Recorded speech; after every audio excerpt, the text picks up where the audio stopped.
What up, what up, what up, y'all? I am your girl, Kandi. And today on Speak On It, I have somebody that's had one of the, I would say, the wildest, most remarkable, kind of like quick, fast journeys in this industry that became like huge. I don't know. If you don't know, I'm about to let you know. The person that's coming up on Speak On It, they went from nursing school to boudoir photography, and now he's arguing with chickens on an Alabama farm, selling out arenas and putting out country singles. Now he films his celebrity friends shoveling shit. Things best left undescribed. Anyway, please welcome the one, the only Matt Mathews. And my dog. Hey, your dog. Matt Mathews, and I'm about to speak on it. Hey! Lay your ass down. That's your Michael Jackson. Michael Myers. No, not Michael Myers. Michael Jackson. You better put some respect on his name. Yeah, hallelujah. Hallelujah. All right, so it's so many things that I would love to talk to you about. So let's start from the beginning. It's a lot of people who watch you online. I know I came across you on Instagram. Somebody sent a clip of you at one of your concerts singing No Scrubs. Had me dying laughing. And then clearly the way you talk gives you grew up in an urban community. How about that? Urban community. You would be correct. Yes. So please tell us, like, where did you start? Where did you begin? Where are you from, actually? So I am from Bessemer. We call it Big Bessemer, but we don't put the ER. Okay. You know, it's Big Bessemer, but Bessemer. And that's where I was born and raised. One of the #1 crime-rated cities in the country. I'm very proud of that. Why? Because we stand on business. What you mean? Okay. I mean, we on First 48 all the time, but you know. So is Atlanta. Not me. You know, I am a very good, wholesome individual. So you never been locked up? Never. I am living for the Lord. You're living for the Lord. Okay, got it. So I lived in Bessemer, Alabama with my biological mom, Renee, until I was about 9 years old. And she struggled with depression and alcoholism. My siblings were addicts. Most of my family was addicts. And we lived in government housing, and it was just me and her until my dad got custody of me, but it was me and her for the majority of like my younger childhood. I was the only white kid in the projects, the only white gay kid in the projects. Oh Lord. Yeah, that was that was a struggle. So wait, your sisters, you said you had a sister and brother. They were 11 years older than me. They were twins. Oh, they were older. Oh. And they was. You said they was what? Crackhead. Why we whispering? Well, I don't want to get your shit demonetized. Oh, they will demonetize it for saying that? Hell yeah. Oh, wow. I did not know that. Oh, wow. I ain't trying to fuck up your bag.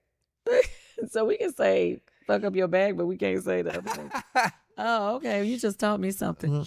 All right. So, okay, were they in your life too or no?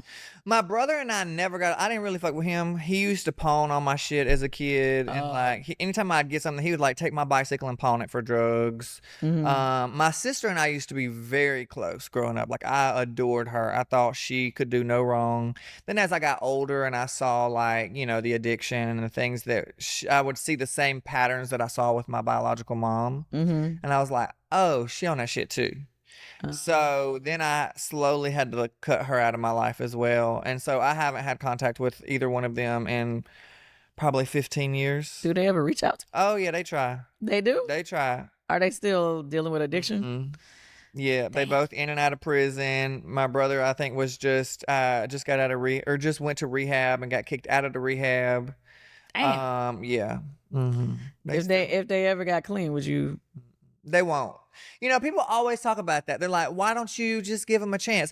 Here's my thing. I personally and firmly believe family, blood, friends, you can throw a life raft to your friend or your family over and over and over. Yeah. But eventually you got to stop yourself from drowning.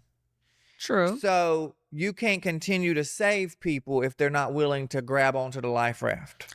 Yeah, no, I'm not saying that. I'm saying that if they ever clean themselves up, They won't. It won't happen. It's been I had an uncle who was 40 like years. that. I had an uncle who was on drugs for a long time, and then one day he just said, "Fuck it, I'm not doing it no more." I mean, it'd be great if they did. My brother, I don't really give a fuck about. I didn't give a shit about him when I was a kid. He was always so mean to me, so I never had a Good relationship. Never had a good relationship with him. He would like come in the bathroom when I was a kid, and I'd be taking a bath, and he'd like spit in my bathwater. Like he was always awful to me. He always called me names. My sister's also a coochie eater, so not that I'm a coochie. I don't do pussy, but my sister's a lesbian. So Also, as if so clearly it's in the genetics, you know? Okay. And so he used to make fun of us both, you know. They was on Ricky Lake in the 90s. They was on Ricky Lake. An episode called Quit Nagging Me Because I'm Gay. And where my brother used to be mean to her because she was a lesbian. Ain't that some shit? Now you know people gonna pull that up. That's some shit, ain't it? That is crazy. Yeah. Yeah. So I lived in Bessemer with my mom. It was just me and her because my brother and sister were 11 years older than me.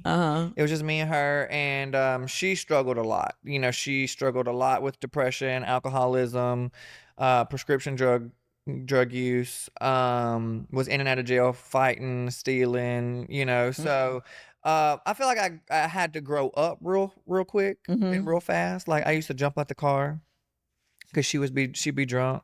Damn. And I would tuck and roll. I was James Bond at an early age. Damn. Just be out there fighting, you know, because like, and it's not, I say like, I don't like to say like, oh, I was out there fighting because I'm proud of that. But like, as a white gay kid, like growing up, like you had to be able to stand up for yourself or you would get beat up all the time. Okay, so let me ask you this. You're obviously funny. And sometimes the funny person always got a lot of friends. So did you have a lot of friends growing up or no? I did and I didn't. Like, because when I grew up, it wasn't okay to be gay. So, you know, I was picked on and bullied and like, are you gay? And like, they would make fun of me. But I was always that person that would stand up for myself. Like, you couldn't bully me because I would bully you back. Right. You know, or you couldn't like, you weren't gonna put your hands on me and I wasn't gonna defend myself. You know what I mean? Like, it was never, I never had like, you know, people would talk about, oh, well, did you get beat up a lot? Did you get bullied? Yeah, I got in fights a lot, but I didn't get beat up a lot. You didn't beat me up. Because my mom used to tell me, like, growing up, if somebody ever hits you, if somebody ever picks on you, if somebody, you know, whatever, like, you better beat their ass because when you get home, I'm going to beat your ass if you didn't beat their ass. You had one of those mamas. Yeah. Oh, okay. So I had to, like, you know, stay ready. I would two-step them hoes. Wait, when we say hoes, are we talking about girls or we talking about guys? I don't give a damn. You hit me, I'm going to hit you back. These hands are rated E for everyone. Okay. Now, I don't condone hitting women. Yeah. But if you go up and you start hitting on me, I'm going to knock your ass clean the fuck out. Damn. Okay. All right. And say what I said. Okay. So you said. But we ain't women beaters around here. No. You know, I don't fuck with that. Yeah. But I do believe that if a woman, people ask me that a lot because I say, you know, these hands rated E. If a woman rolled up on me and she just started hitting on me, I'd probably be like, look, Trick, you got one more time to hit me. And I'm gonna lay you out. And then if she hit me again, I'll probably lay her out. Okay, so let me ask you this. So you said you were young. Yeah. And when you realized that you knew you was gay from how old? Early. I ain't never wanted no coochie. Okay, so how like old? I remember watching Family Matters. And I remember when Urkel turned from Urkel to Stefan. Oh, bitch, hang it up. I thought he was so fine. And Uncle Jesse on Full House, I wanted to fuck the shit out of him. Oh, gosh. Yeah. Okay, so let me ask you this. How old were you when you first was linked up with somebody? I was 19. Okay, so you was late in life. I was saving myself for Jesus. Oh, so were you really religious? I was very religious growing up. Like growing up, I was very religious because I was always told that if you're gay, you're going to hell. Okay, so basically you knew you were, but you never acted on it. Correct. Got it. Okay. And then finally I was like, The Lord ain't giving me no orgasm, so I got to do something. So where were you? I was on a dating app. I got on a dating app because I was like, you know what? I'm not ever going to meet nobody in the grocery store. Like, Gotcha. I'm never going to bump into somebody at Publix. Mm-hmm. So I got on a dating app and I didn't know how it worked. I actually talk about this in my first comedy special. Like, I didn't know how that worked. I didn't know, like, nothing. So this guy's like, do you want to come over? And I'm like, yeah. Mm-hmm. This is the first time I ever done anything with anybody. So you didn't even And know I went to his house. You just went to their house. I went to their house. And just got to it. And got to it. I didn't know. He said, do you want to watch a movie? I didn't know that was code for fuck. Netflix and chill. Yeah, it wasn't no Netflix and chill then. It was just, girl, he turned on my favorite movie and I'm watching my favorite movie and that bitch was talking about just around the riverband. And then he went down my riverband and I was like, damn. Oh, wow. Yeah, I was like, and then I had to wait, what he look like? I don't remember. I don't even remember his name. You don't know? So was he black or white? He was white. Oh, okay. Mm-hmm. Okay. That's probably my first mistake. It was not. I mean, was it a good experience? It was a good experience because I never had nothing. I ain't had nothing to compare it to. Gotcha. But I know I had to go to church the next day and I was covered in hickeys. Oh, no. So what happened? I wore a scarf to church and it was 90 degrees outside. And they was like, what the hell? I said, it's a fashion statement. Okay. Okay. So you started out as a boudoir photographer. What the hell is that?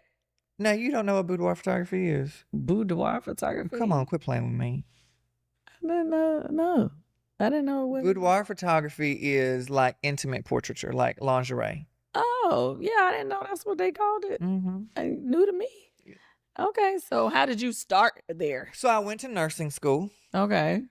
I thought I was, so when my dad got custody of me at 9 years old, okay, he remarried the woman that I called mom. All right. And she was a CRNA. So she put people to sleep for surgery. Oh. And I thought she was like the first person in my life that I really saw like education and stability and like had it together. So I like idolized her and I thought she was just like everything. And so I was going to follow in her footsteps. Now I always wanted to be an entertainer, but I never pursued it because kids that come from where I come from don't become famous entertainers. Right. And so I was like, that is so far-fetched. I will go to school. I'll become a nurse. I'll have stability. I'll have a career that I'll always be able to make money because I was so terrified of being poor and not being able to make money and not being able to stand on my own 2 feet because of everything I saw growing up. Right. And so I went to nursing school. I realized I hated it. And I realized when I wasn't getting hunched in the on-call rooms and it wasn't Grey's Anatomy, that I was like, this shit ain't for me. And so I dropped out, but I was a photographer. Because when I was 16, I got a job at Walmart Portrait Studios. Okay. You remember them? Yeah. And I was photographing like little families and I just kind of really enjoyed it. And so when I graduated high school, I took all my money and I bought a camera from Sam's Club, a little kit. And I started taking pictures and I would do weddings and I would do families and just all these things just to make money. And I got really good. And then I started doing boudoir photography and it started because I was photographing brides like as they would get ready. Yeah. And they would love them. And so I started doing boudoir and it exploded. And I was doing, I had a huge business and photographing hundreds of clients a year, teaching workshops. Oh, that was I would speak at conferences, like big photography conferences. Oh, so you was making good money. Yeah, I was doing good. I was doing really good. But there was like a piece of me that I was never fulfilled because I wasn't like, I remember as a photographer, I got like famous in the in that industry, because like all the photographers knew who I was and I was teaching workshops and I was like, this is kind of what I wanted to do like as a kid, but I wasn't like this. I'm not performing. Like that's what I always like yearned to do was to be a performer. So I quit photography. You just quit. I quit after over a decade of that business. What quit on what? Like where were you making the other money? Comedy started. Okay, that started. How did that start? The farm chore videos. Oh, okay. So you started the farm chore videos when you were still doing Photography. Yep. So I was a photographer full time. I owned a studio in Birmingham. That's what I did full time. Then I did my first farm tour video. So it started because every time I would post farm tour video, or every time I would post boudoir photos or my clients. So the way that it happened was I kind of blew up there first. I'd posted a video of me posing a client. Okay.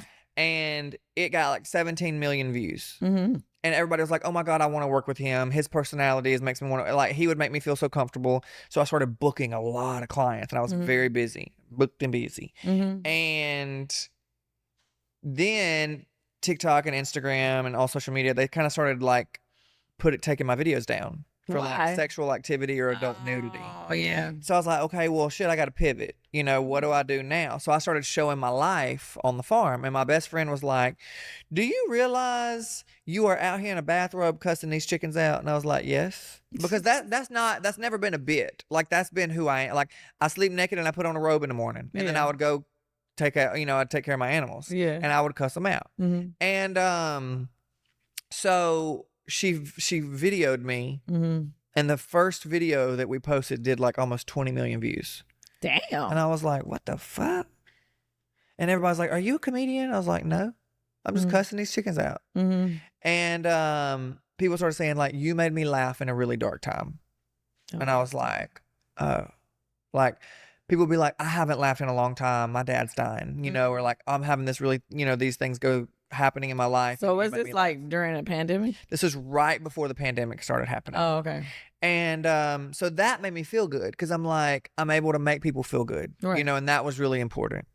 And so I kept posting the videos and I developed like 500,000 followers overnight and like just things were just blowing up and I was like, what the hell? Okay. So wait, time out. So how much money did you make on YouTube that made you feel like comfortable quitting your photography? None? I never made any money on YouTube or social media because I was never like in any kind of like monetization programs or like content creator programs. Okay, so how did you just up and quit? Like, how did you? So I quit. I didn't quit photography until like halfway through my first tour. Oh, okay. So I was still doing photography. I started everybody was like, you should be a comedian. So I was like, I'll try it. So I started writing with a friend of mine and a comic here in Birmingham. She's a writer and she does comedy. Her name's Eunice Elliott. And she worked at the comedy club and she taught classes. So I DM'd her and I was like, girl, everybody keeps telling me I need to be a comedian, but I don't know what the fuck I'm doing. So I'm like, can you help me? She's like, yeah, come on down. So I started writing with her and the comedy club was like, let's give you 3 shows. Now I had developed a following online at this point, but I'd never done stand-up. And they were like, let's give you 3 shows. And I was like, okay, fine. So we put those 3 shows on sale and they sold out in 1 minute. Damn. I was like, what you mean? And I thought I still have the video. I was like, their system broke. The website's broken, y'all. I'm like, I was freaking out because my tickets had just gone on sale and the website was broke. Wow. And it's because all the tickets were sold out. That's dope. And I did those 3 shows and I didn't know what stand-up, because I'd never watched stand-up. I ain't never had no desire to be no stand-up comedian. Like, never. And see, that's how I go. The person who didn't really want to do it is the one who blows up. Yeah. Like, I wanted to be a singer. Yeah. But stand-up was what I got on stage and I just started running my mouth. You just talking shit. Just talking shit.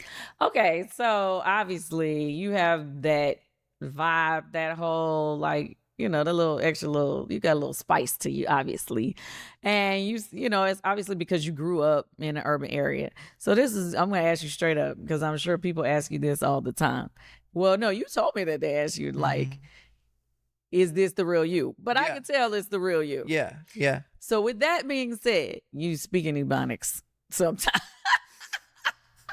I guess there was another way I could put it, actually talk black, as some people be trying to say. Yeah. I know you've heard people say that. Yeah. So with that being said, as a black woman, a lot of times we have to what they call code switch when we go to certain places. Yeah. But you are white. Yeah. So do you still code switch? I feel, okay, I love that you asked that because I feel like a lot of the time it's my customer service voice. So like this is my customer service voice. You know what I mean? Like this, look at you. See that? Then it went to,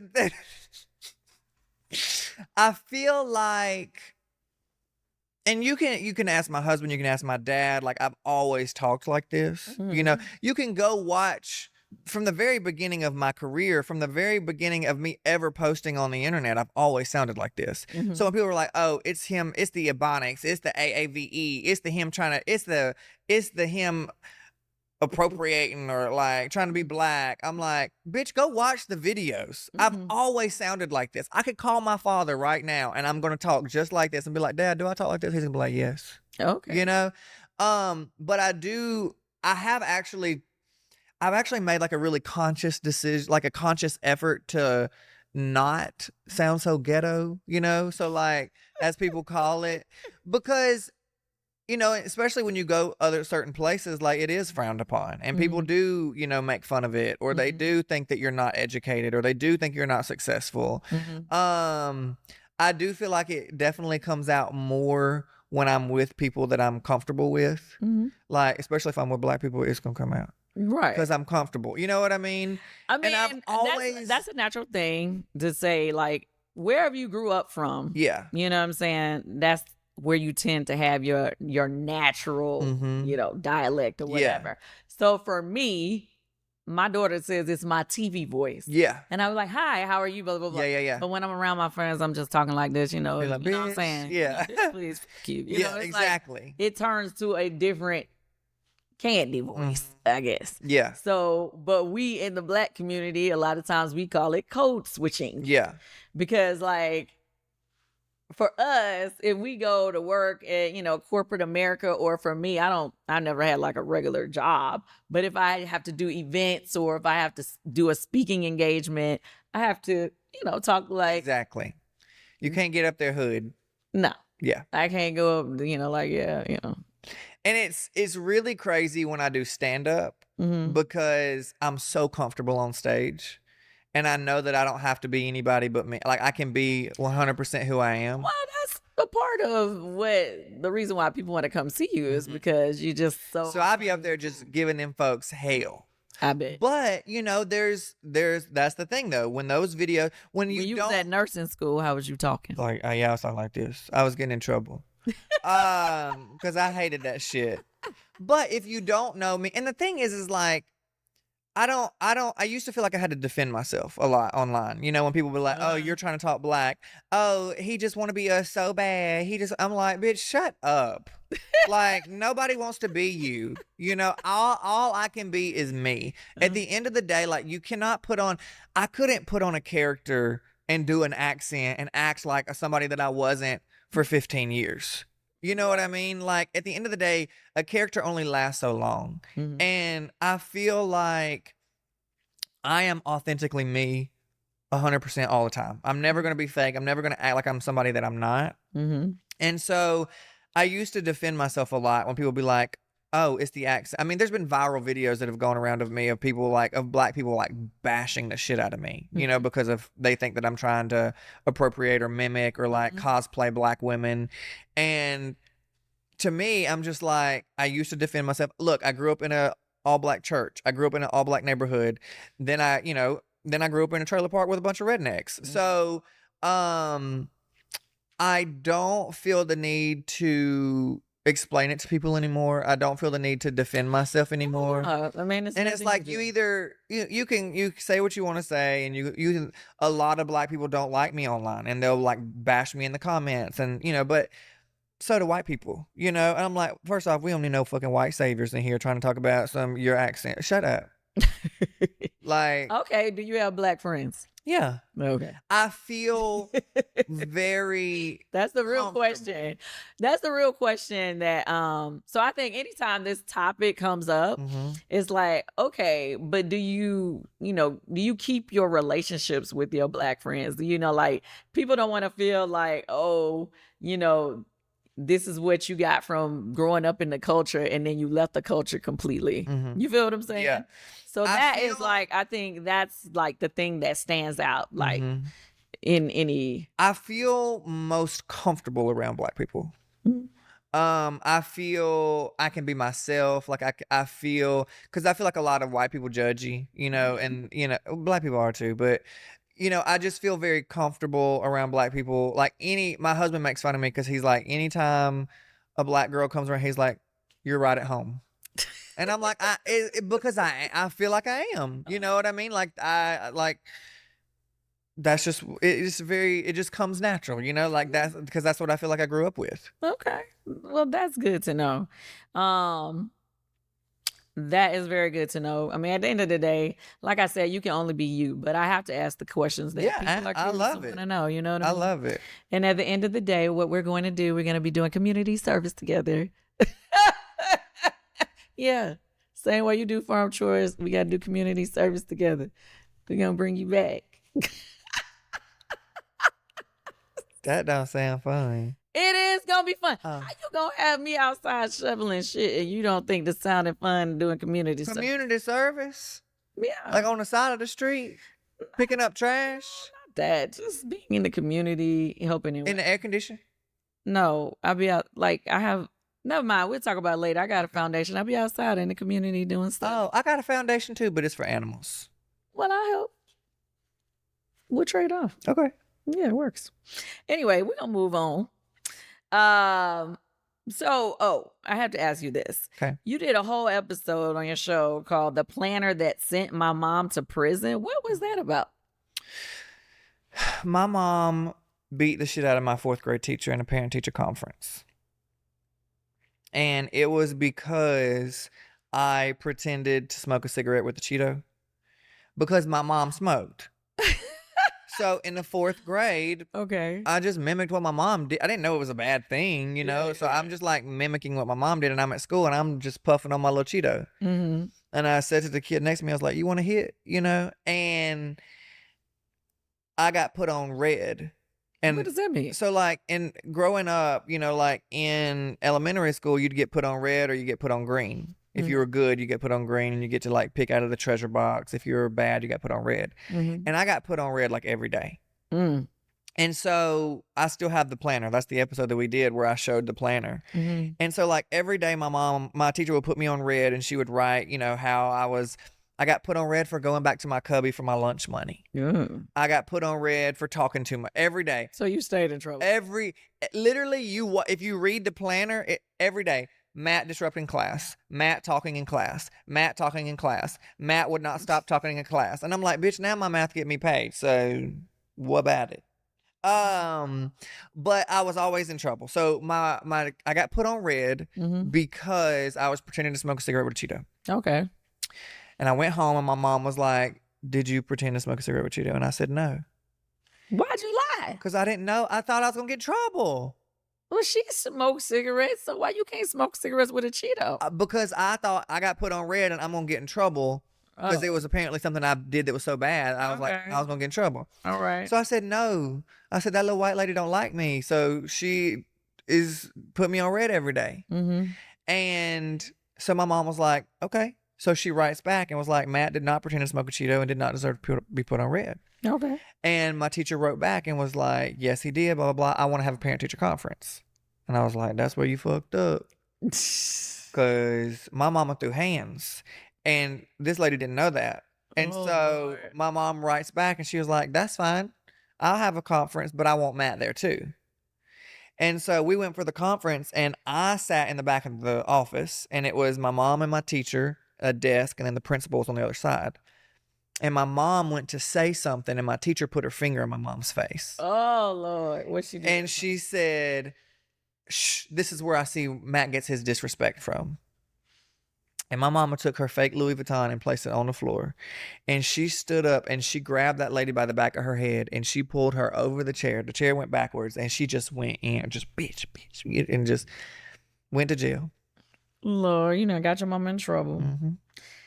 The planner that sent my mom to prison. That was not what I was expecting, but thank you for the explanation. You're welcome. Your mom sounds like a real character, bigger than life. How much of your own comedic instinct do you think came from her? It wasn't that she's very funny. Like, she wasn't she was a very sad person. Oh. Because she struggled so much with depression and her disease. She had, she struggled a lot. Mm-hmm.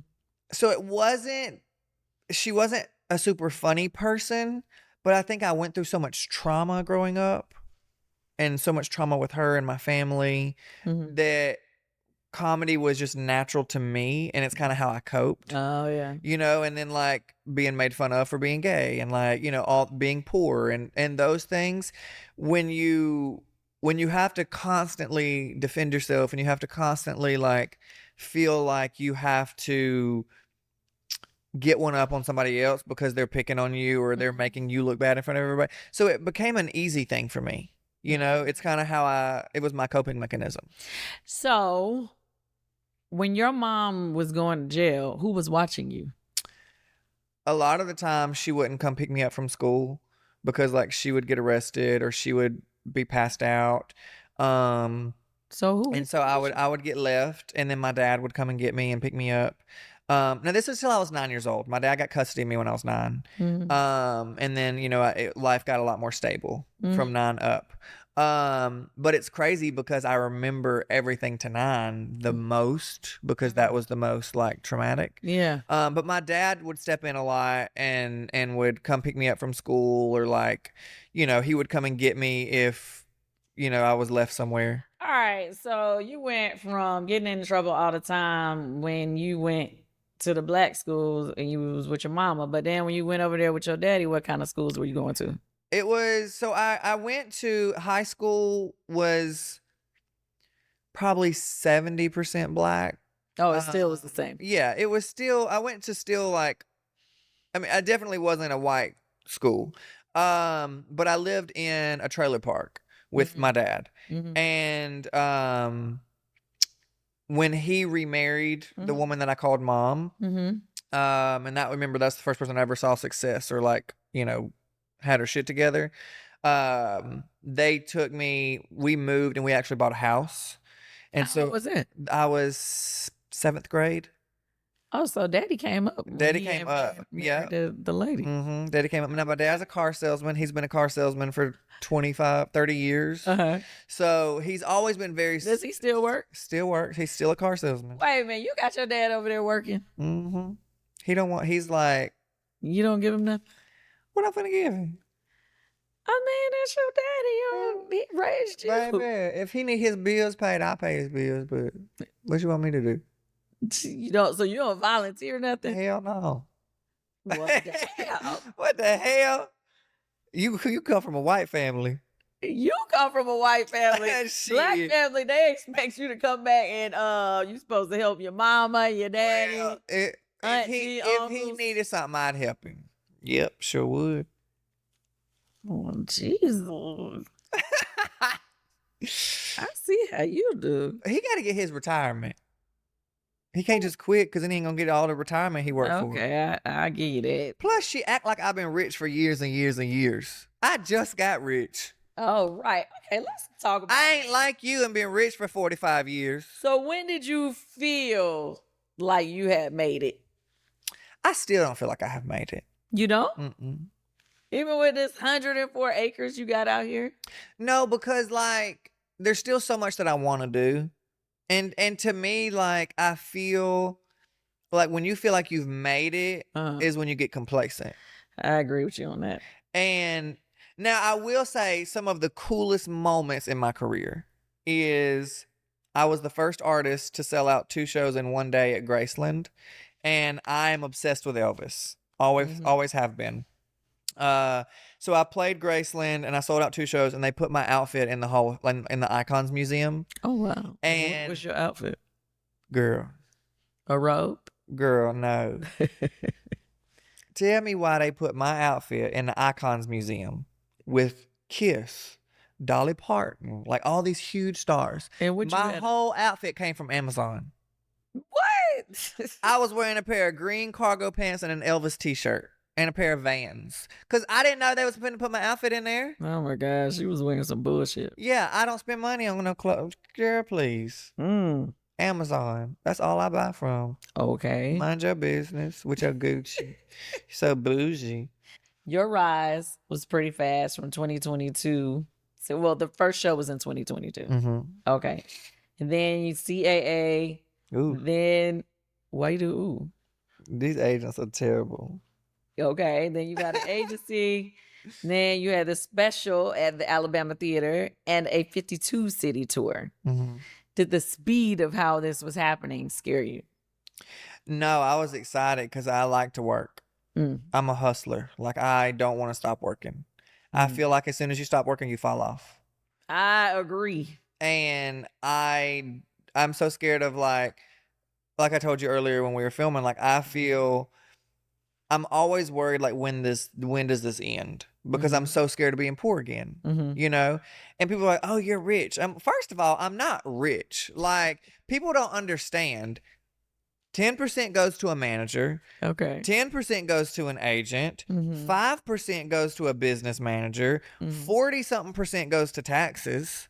So I'm like, I don't take home what people think you take home. You know, like they don't realize what all goes into it. And I'm like, I don't spend my money because I'm so terrified of being poor. Okay. You know, like I'm like, what if people quit buying tickets tomorrow? What if people quit watching my show tomorrow? What if people don't give a shit about me tomorrow? Right. And it's a very possible thing. Oh, for sure. So I built my dream home and I have my animals, and as you should. Now I'm like, that money can just sit in the bank. Well, that's smart. Because I'm scared. I'm like, as soon as I buy something I want and spend money, I'm not ever going to, like, I'm just not a person that's going to just blow money. Right. Well, have you ever blew money on something?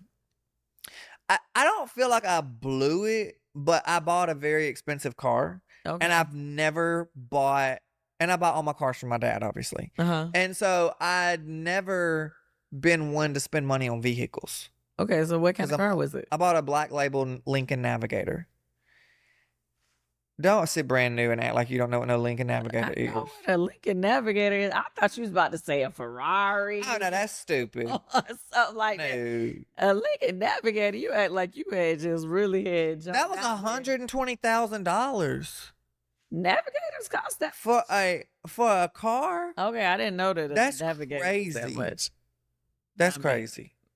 I don't know about that. I have some that are more than that. But oh, you act so damn. Ooh, I'm sick of you. She's like, that's not even expensive. No, I think that's expensive. That ain't the most expensive. Did I say it was the most expensive? Well, no, I mean, never. I just said it. I didn't know that Navigators, they sold them for that much. To be someone that never spent money on a car. Yeah, that was a lot of money. And I almost threw up. We ain't all got it like you, Kandi. No, you the one we that's ain't, rich. We ain't out here writing hits. You the one that's rich. Okay. Okay, let's talk about your boo. She a scrub. I'm a scrub. She a scrub. I hear I'm a scrub. Talking about some no scrub. Let's talk about you and your boo. When did you meet them? Them? I only got one. Well, child, you know, these days, I don't know. I got to know the pronouns before I start talking. We ain't got no damn pronouns up in here. We no. That's okay. Well, him. I got a tallywhacker. That's a he. Okay. Well, we don't do all that shit. When did you meet I ain't doing all that day, DM, elegy. I don't do all that. I don't want to offend nobody. That shit. So I gotta make sure. Fuck all that. The LGBTQI element of WWF. Shut the fuck up. You gay, you straight, you white, you black, you a boy, you a girl. You got a coochie, you a girl. Okay. Damn, I'm finna piss people off with that. You know you are, but it's okay. I'm sure you done pissed people off before. I sure have. Okay, your boo. When did you meet them? Him. It ain't no them. It's only one of them. I got one. Him? When did you meet him? Him. When did you meet them? What? Them is plural. I'm just being nice. Singular. I'm just being respectful. Singular. I met him in 2014. Okay. On a dating app. Oh. And when did y'all become exclusive? 2014. Oh, as soon as y'all started? No. Hell no. See, here, what happened was I was doing a lot of fucking. Okay. Let me get comfortable. I was doing a lot of fucking, but I couldn't keep nobody. And I didn't know why. So why? I was like, I'm cute and I got good personalities, so I don't understand like why I can't keep nobody. Okay, so why? I was watching $1 Million Matchmaker. You know that show? Yeah. Patty Stanger. Yeah. And this bitch said no sex before monogamy. Oh. I didn't even know what monogamy was. I had to Google that shit. So I Googled it. You went to college and you didn't know what that meant. I said I dropped out. See, you don't listen. Oh, yeah, okay. How you go interview people who don't listen? So I Googled monogamy. Mm-hmm. And that says no sex until you're exclusive. Got it. So I was like, okay. The next guy, if I like him and he likes me, I'm going to be monogamous. Ooh. No sex until monogamy. I said, let me get this a try. So he was trying to fuck. And I was like, no, I'm monogamous. Okay. So then we dated for 4 months. And I did not have sex with him. Ooh. But he was having sex with somebody. Oh, I was too. What? The hell? I So said, you was having sex with other people, but not him. because we wasn't monogamous. When he said, do you want to be official? Do you want to be a thing? Me and you, just me and you. Then I hit it with him. I hit it on him. And when I threw this thing on him, baby, you a top? he moved to the trailer park. No. Oh, you the bottom. Yeah. Oh, okay. Well, you said you I had to throw it on. Well, I did throw it on him. Back. All this ass, Okay. I threw it on him. Oh, got it. Cause And he moved in the trailer park I after ain't got that. that much ass, but okay. You love to be hating on somebody. You just a hating ass bitch. Listen, She just trying to keep it 100 with you. I don't It's want 'cause I to got say, dreams over You know, I was fat. And when I was fat, I had an ass for days. Oh. Then I got skinny. But I'd rather have a flat stomach and a flat ass than a fat stomach and a fat ass. Well, when you have a flat stomach, it gives you some extra. But you ain't using it, so I guess it don't matter. Well, what that got to do with anything? I guess it didn't matter if you got some extra. It still get used. Oh, okay. You act like you ain't never sucked on a before? Of course I have. Okay, then. That's getting it used. Okay, got it. All right. She acting brand new today. I am not. Rip me out the plastic. I am not acting brand new. I Rip just don't know me out the plastic. what you do and what you don't do. Because you is acting brand new. I don't know what you do and what you don't do. Now, Kandi, quit playing. But it's also like, I realized, I told my husband the other day, I was like, God, I would hate to date again. What? Like to date. Like if me and my husband ever divorced and I had to date again. Oh yeah, like I went through that when I first realized like I was not happy with what had happened, and that I wanted to leave the marriage. The first thing I thought was like, I don't know if I could be a single person again. Yeah. like I don't know. But also like with our careers in the public eye and like people knowing who we are, like, and people know like that. And I feel like, especially when people feel like you're a come up, basically.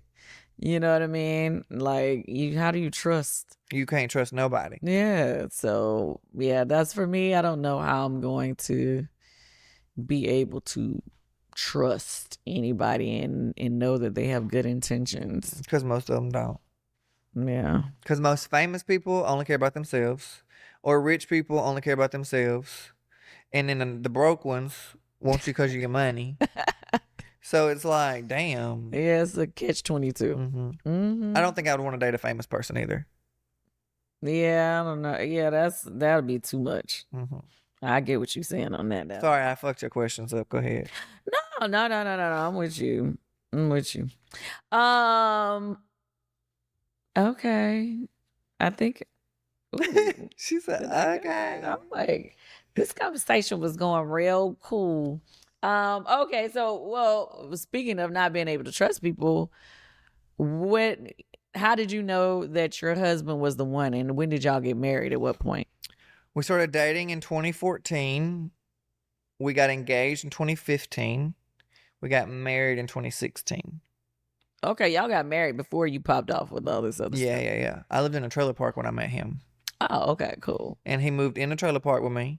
Mm-hmm. And he was with me through my photography business, through like all of that. He was with me like through the beginning. Oh, okay. So I was a nobody when he met me. Yeah. What does he do? He manages all my merchandise. Oh, okay. Mm-hmm. Was he intimidated at all when you started becoming famous? Mm-hmm.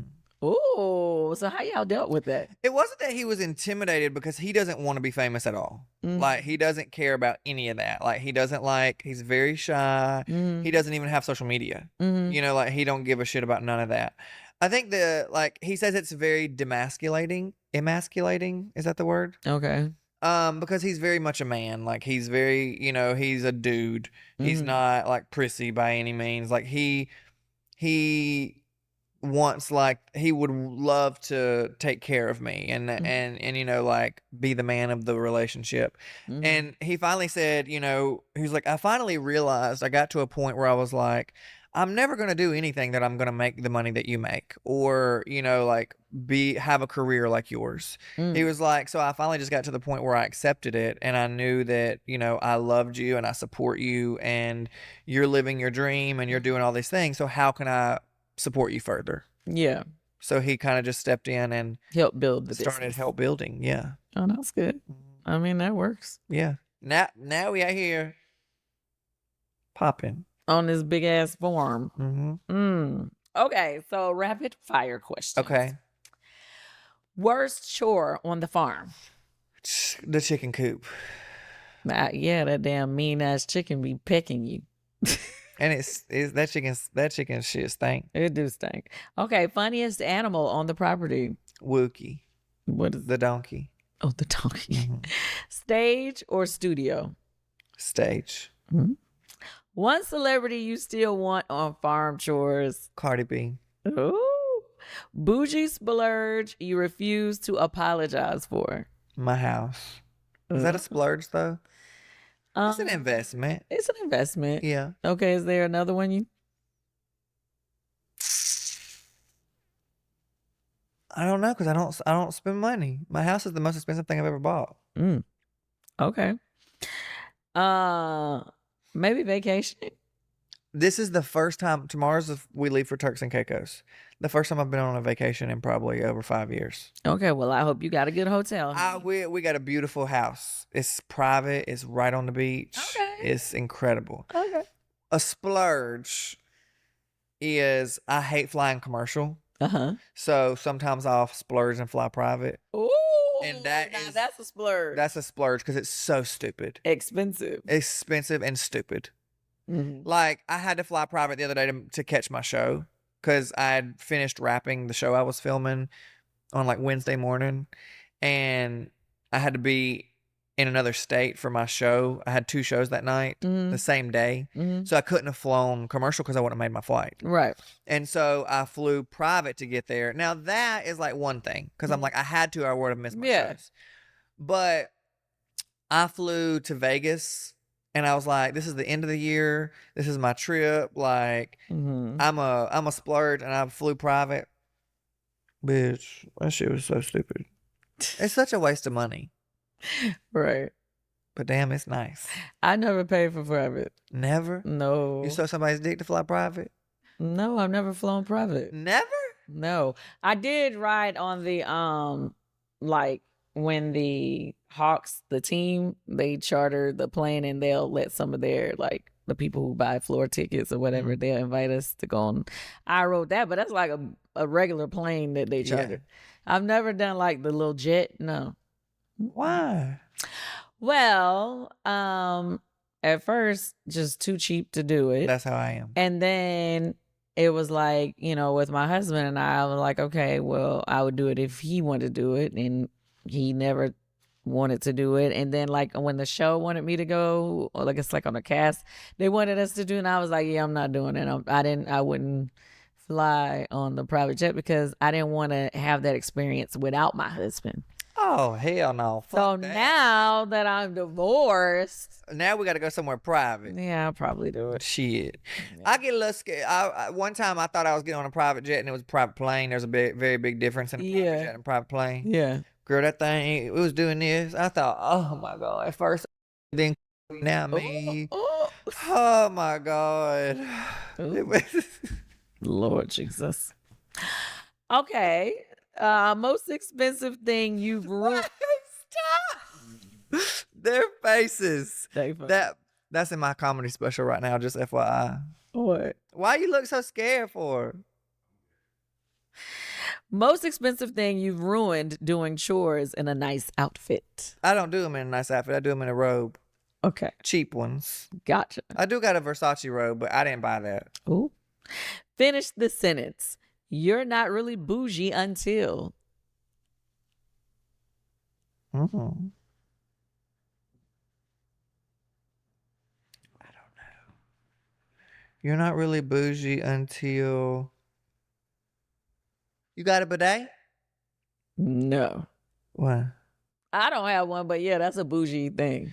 I don't understand why people think that's so bougie. Just because you want to wash your ass? It's just squirting water on your ass. I would rather get a washcloth and get up in there. You don't. Okay. In the guest house, there's a bidet. Yes. No, it's a urinal. Huh? It's a toilet and a urinal. It's not a bidet. I thought it was. No, it's not. A Ma'am. toilet and a urinal. Hold on. Because she acting all offended about washing her ass after she shit. That's crazy. No, I do wash my ass. Now, after if that you shit. got I shit get a on your washcloth. If you got shit on your get the arm, soap. Wait, would you rather wash it off with water, or would you rather wash it off, wipe it off with toilet paper or a cloth? No, I want soap and water. I wash my ass after I shit every time. You get in the shower every time you shit? No, I go to the sink with a washcloth and soap and water and wet it up and wash my like a full clean wash down. It's like a whole bath. You heard of a whole bath? Like You ever quick, one, two, boom, boom, boom. But what if you shit Like in, my ass is clean. What if you shit in like at the airport? Sometimes I'll take, before I go in there, I take a paper towel, put a little soap and wet that one, then get another paper towel with just water. And then after that shit, I clean my ass off and then wet it and clean it off. This is crazy. I got a don't- bidet. I just feel like shit make your ass itch. Well, it do, but I got a bidet. So when I shit, you just turn it on and it squirts all the shit off and cleans your butthole real good. And then you don't got no shit in your butthole. I'll just be mad. Like if that shit squirt up my back, whip my shirt up. It ain't gonna get on your back because your whole butthole is in the toilet. Yeah, then I'll be thinking like, what if it squirts some shit down to my vagina hole? Is your vag hole that close to your butthole? Yeah, they're like right next to each other. You don't know because you ain't never seen Yes, one. I know anatomy. You got a coochie hole. They right above You each got other. a urethra for your pee, and you got a labia minora They're and right a there majora together. and a clitoris. They right there together. You know that water shoot up. I don't want it to shoot the doo-doo past. It don't shoot forward. It shoots. Well, up. I don't know because I've never used it. Well, you need to wash your ass. I wash my ass every time. Anyway, moving on. What's something about Rob or about your marriage that your audience would be surprised to learn? That's a problem for me to answer because I'm so open about everything that like I don't know of anything that I don't talk about. Okay. So it's nothing that you don't talk about. You got another question you want to know? This Okay. a burning desire? You got a big dick or small dick? Big. And my husband is he's like, how it's always the bottoms with a big dick. Don't even use it. So you got a big dick for real? So it's not true what they say about white men don't have. No, there is some white men that got big dicks. Oh, okay. And that would be you? And I don't even use it. Ain't that some shit? See, you got small fingers too, so that's why I'd be like, what? I don't know. That's just surprising. But okay. That was the Lord's funny joke. All right. You got a big clitoris or a small clitoris? I would say it's pretty big. It's big.